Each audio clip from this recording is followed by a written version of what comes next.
If you want to get rid of the beeps on your Aqua Optima Aurora machine, then it's easy to do. This might be useful if you're using it late at night and it might be annoying other people. You've got to make sure that it's in the locked position. So we need to hold down this lock button for 3 seconds until it lights up red.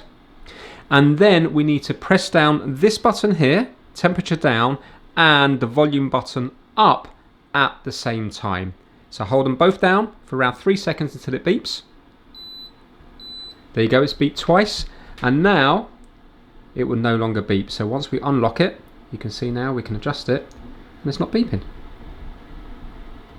And likewise, if yours is not beeping and you want it to beep, then all you have to do is lock it, hold this down for 3 seconds till it's locked, and again these 2 buttons here. And there you go, we've got 1 beep there. And now every time we do something, it's going to beep.